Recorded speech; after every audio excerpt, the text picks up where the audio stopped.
Hey everyone, ये है voice with Warikoo, मेरे यानी अंकुर वारिकू के साथ। इस इंग्लिश पॉडकास्ट सीरीज में मैं बहुत सारी चीज़ें कवर करता हूँ। Career, relationships, personal finance, success, failure और फ्रैंकली कुछ भी और जो उस समय जहन में आता है। हर हफ्ते थर्सडे को आपके फेवरेट पॉडकास्ट प्लेटफॉर्म पर एक नया एपिसोड, वॉइस विद वारिकू। 20 साल पहले 24 साल की उम्र में मुझे अपनी जिंदगी की सबसे पहली नौकरी मिली और वो मुझे 14,745 रुपए हर महीना इन हैंड देती थी। 2 साल के अंदर 26 साल की उम्र में मैं 12 लाख रुपए कमा रहा था। 3 साल बाद मैं 33 लाख रुपए कमा रहा था। ये है मेरी कहानी। मार्च 2004, 24 साल की उम्र में मैंने अपने PhD programme at Michigan State University से ड्रॉप आउट किया और वापस भारत आने का फैसला लिया। अब ये डिसीजन मेरे लिए जेन्युइनली थोड़ा सा आसान था क्योंकि मैं एक 100% स्कॉलरशिप में था। कोई टेंजिबल लॉस नहीं था पैसे का। ऐसा नहीं था कि पैसा लगा हुआ था और वो डूब जाएगा। लेकिन हाँ, एक बर्डन था, एक बोझ था कि हर एक इंसान जो मेरी दुनिया में है, उनको कहीं ना कहीं मैंने लेट डाउन किया था। और जब मैं आया तो मेरे पास कोई गोल नहीं था, कोई प्लान नहीं था।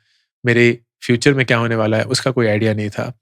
मुझे ये पता था कि सबसे पहली चीज़ मुझे फाइनेंशियली इंडिपेंडेंट होना है। मुझे फाइनेंशियल स्टेबिलिटी चाहिए। मुझे एक नौकरी चाहिए थी, कोई भी नौकरी। तो जितना भी छोटा-मोटा नेटवर्क था उसमें टैप किया, अपने दोस्तों से बात करी, न्यूज़पेपर एडवर्टाइज़मेंट से अप्लाई किए, वॉक इन इंटरव्यूज़ किए और करीब 45 दिन बाद मैं एक कंपनी एनआईएस स्पार्टा के नाम से, जो एक कॉर्पोरेट ट्रेनिंग कंपनी थी, उसके फाइनल राउंड में बैठा हुआ था। उन्होंने मुझसे पूछा कि आपकी सैलरी एक्सपेक्टेशंस क्या हैं? और मुझे कोई आइडिया नहीं है कि इस सवाल का जवाब कैसे देना है, क्योंकि मुझे ये सवाल कभी पूछा ही नहीं गया था। मेरे दिमाग में मुझे पता था कि 10,000 रुपए अगर मिल जाएँगे तो बहुत होंगे। उन्होंने मुझे ऑफर फाइनली दे दिया, 15,000 रुपए का। बहुत पैसा था ये। हर्डल 1 क्लियर हो गया था। अब ये जॉब जो था, वो था कॉर्पोरेट्स के लिए ट्रेनिंग प्रोग्राम डिज़ाइन करना। अब होती तो ये बहुत सही जॉब थी, लेकिन मेरी ज़िंदगी में एक थोड़ी-सी प्रॉब्लम थी। मुझे दुनिया के बारे में कोई आइडिया नहीं था। मैं एक फिज़िक्स ड्रॉप आउट ठहरा। मुझे कोई आइडिया नहीं है कि सेल्स क्या होती है, मार्केटिंग क्या होती है, फाइनेंस क्या होती है, एचआर क्या होता है, सप्लाई चेन क्या होता है। कंपनी ने मेरे ऊपर एक बेट लिया था, मुझ पे भरोसा किया था। मेरे शायद एटीट्यूड को देख के, मेरे सीखने की इच्छा को देखकर। अब मेरा ये फर्ज था कि मैं प्रूव करूं कि वाकई में मैं डिलीवर कर सकता था। तो मैंने बहुत मेहनत करी, फील्ड पे वक्त बिताया, लोगों से बातें करी, बहुत पढ़ा, बहुत लिखा एंड धीरे-धीरे बिज़नेस काम कैसे करता है, वो समझ में आने लगा। ये भी आस-पास देखा कि जो मेरे कॉलीग्स थे, सबके पास एमबीए था। उनकी अंडरस्टैंडिंग वही सेम चीज़ों के साथ बड़ी क्लियर थी। बड़ी तेज़ी से वो चीज़ें समझ जाते थे, जो मुझे वक़्त लेती थी। तो मुझे चमकने लगा कि यार शायद एमबीए एक अच्छा तरीका हो सकता है अपने फिज़िक्स से मैनेजमेंट पिवट को करने का।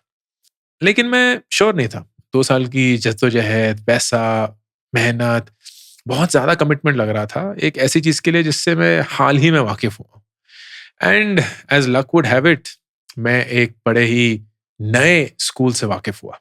5 साल पुराना स्कूल है। बहुत ही महँगा प्रोग्राम है। बहुत बड़ा कर्ज़ लेना पड़ेगा अगर मेरा उस प्रोग्राम में दाखिला हो जाता है। लेकिन 1 ही साल का एमबीए था, तो 2 साल नहीं बिताने पड़ेंगे। एंड बेस्ट चीज़ थी कि अगर मेरा दाखिला हो गया, तो मेरे आस-पास जो मेरे बैचमेट्स होंगे, उनके पास रियल वर्क एक्सपीरियंस था। उन्होंने ज़िंदगी में असली में काम किया था। एंड इसका मतलब ये था कि मैं ना सिर्फ क्लास में बट क्लास के बाहर भी बहुत कुछ सीख पाऊँगा। तो मैंने आईएसबी में अप्लाई करने का फैसला किया। एंड भगवान भला करे उस इंसान का जिसने मेरा एप्लीकेशन देखा और उसे ऐसा लगा कि मैं इस चीज़ के काबिल हूँ, क्योंकि किसी ने तो मेरे ऊपर भरोसा किया। अब कोर्स था 14.5 लाख रुपए का 1 साल के लिए। कंपैरिज़न के लिए आईआईएम्स जो थे, जो सबसे बेस्ट एमबीए प्रोग्राम थे, अभी भी हैं, वो 2 साल के लिए 3.5 लाख रुपए चार्ज करते थे।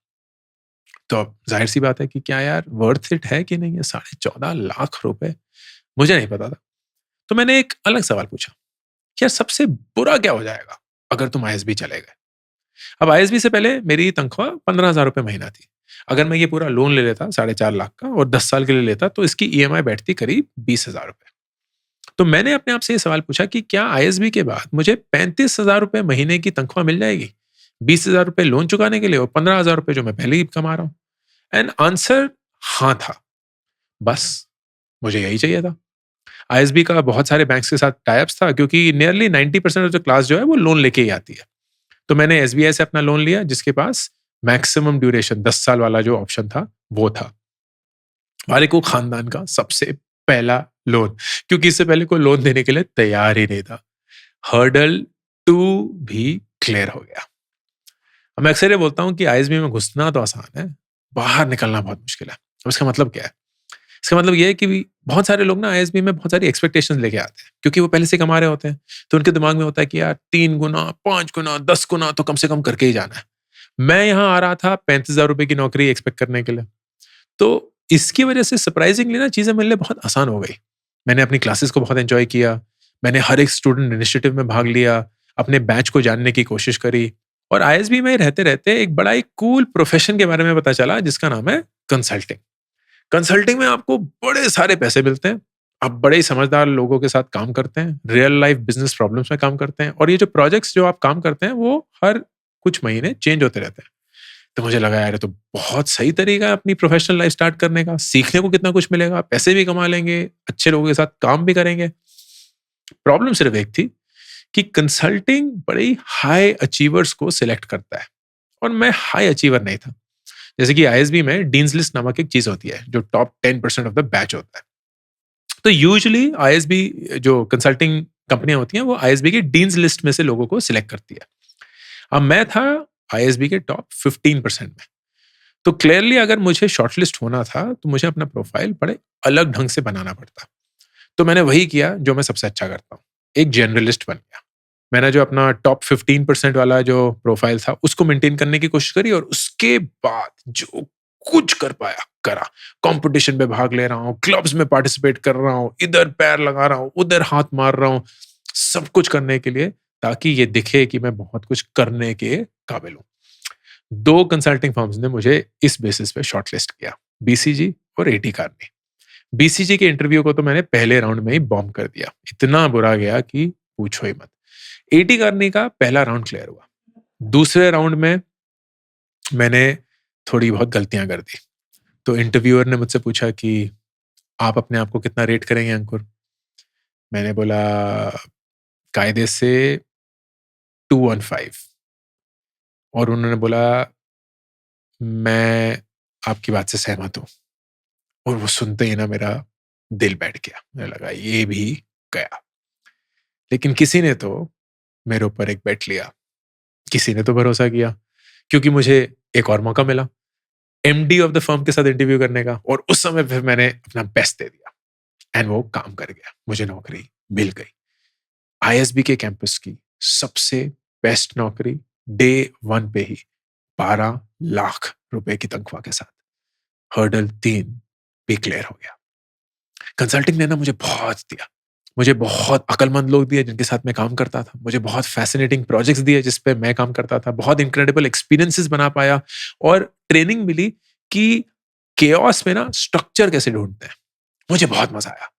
बहुत इनसेन आवर्स थे, बहुत फ्रीक्वेंट ट्रैवल था, लेकिन मैं किसी भी मोमेंट पे कंप्लेन नहीं करता था।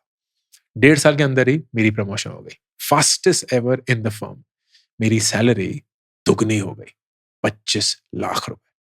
जब मैंने एटी कहानी 2009 में छोड़ा, 3 साल बाद ही मैं 33 लाख रुपए कमा रहा था, which was crazy considering the fact कि सिर्फ 5 साल पहले ही मेरी तनख्वाह 3 लाख रुपए थी। एंड जब मैं इसके बारे में सोचता हूँ ना तो बहुत ऑब्वियस है, जाहिर सी बात है कि ये सब कुछ बाकी लोगों की वजह से हुआ है। एनआईएस स्पार्टा में कोई इंसान था जिसने मेरे पे भरोसा किया जब मुझे बिजनेस के बारे में कुछ नहीं पता था। आईएसबी में कोई था जिसने मेरे पे भरोसा किया जब मैं कोई भी नहीं था। एटी कार्नी ने मुझ पे भरोसा किया जब मैंने परफॉर्म नहीं किया था। तो मेरा सिर्फ एक ही फर्ज बनता था कि जो भी अपॉर्चुनिटी मिली है उसके लिए बहुत बहुत शुक्रगुजार हूं और बहुत ज्यादा मेहनत करो। अनुपम खेर ने एक बार शाहरुख खान से पूछा था कि शाहरुख आप इतने सक्सेसफुल कैसे हैं? तो शाहरुख खान ने बोला कि सर, मौका पाने के लिए हर एक इंसान मेहनत करता है। मौका पाने के लिए हर एक इंसान मेहनत करता है, लेकिन मौका पाने के बाद मुझसे ज्यादा मेहनत कोई नहीं कर सकता। यही ज़िंदगी का मूल है।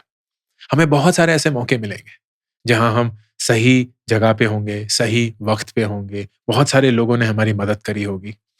इन सब चीज़ों को ना फॉर ग्रांटेड मत लेना, सिर्फ़ शुक्रगुज़ार रहना और उस मौके को पाकर इतनी मेहनत करना कि तुम्हें कोई नहीं हरा सकता। क्योंकि अगर लोगों ने तुम पे भरोसा किया है ना, तो तुम्हारा सिर्फ़ एक ही फ़र्ज़ बनता है, वही सेम चीज़ पे भरोसा करना, खुद पर। All the best.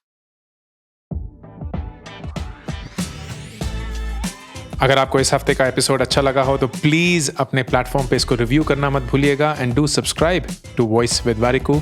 Her Thursday एक नया एपिसोड आपके फ़ेवरेट पॉडकास्ट प्लेटफ़ॉर्म पर।